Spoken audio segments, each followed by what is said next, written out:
The Longest Day is a 1962 war film directed by many directors including Ken Annakin, Andre Martin, Richard Oswald, Bernard Wicki, and Darrell F. Zanuck. Most of the time, when this many directors come together to make one big massive movie, it doesn't really work too well, as seen with Casino Royale. There is only one other film that did a good job, and that is How the West Was Won. But I am not talking about How the West Was Won, I'm talking about one of the biggest war films of all time, The Longest Day.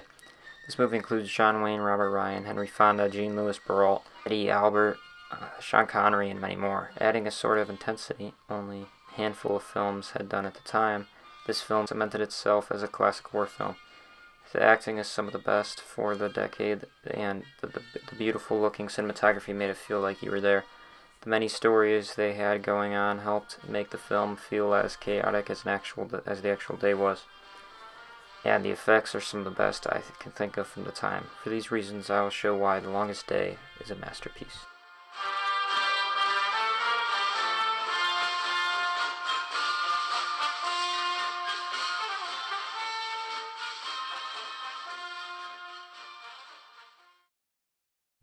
The acting in war films need to be really good in order for the characters to have depth. If you don't care for the characters, you don't feel any emotion if something important happens to one of the people. The large assortment of characters made it seem like it would be hard to care for anyone in the movie, but they successfully made you care for the characters.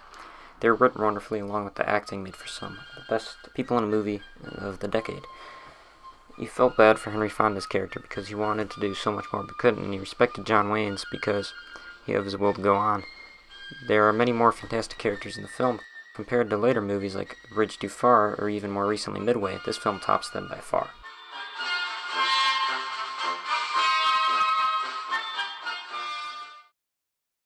The cinematography is the best part in my mind. While the D-Day sequences aren't as intense as later adaptations such as Saving Private Ryan, it still holds up pretty well.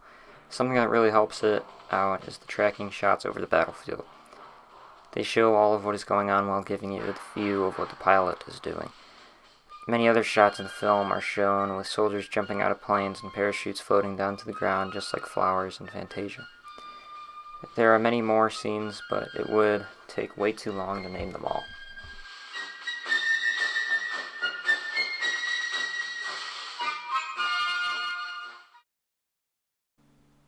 The story the film was telling also helped to give a good feel of how chaotic the day was. The many battles they were following on the beaches and fields made the film feel cramped and added a good feeling for the viewer. War films need to feel all over the place because then the viewer gets a taste of how hard it was to be there. If war movies go for more of a cinematic feel, they won't be as intense as it would be with a shaky cam. The Longest Day is one of the first war films to do more of a shaky camera. Cinematography was knocked out of the park in this film and definitely made the film a whole lot better.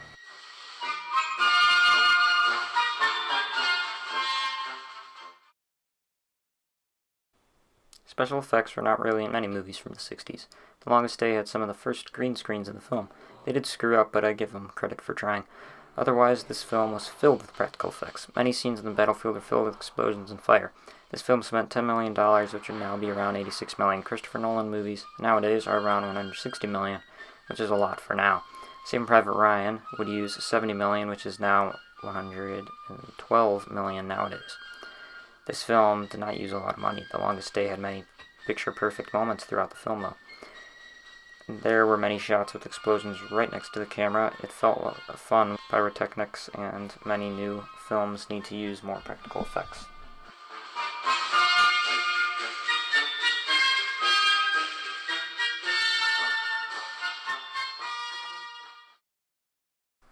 The Longest Day was a magnificent war film that did many things well. The acting was some of the best in the 60s. Cinematography was also some of the best.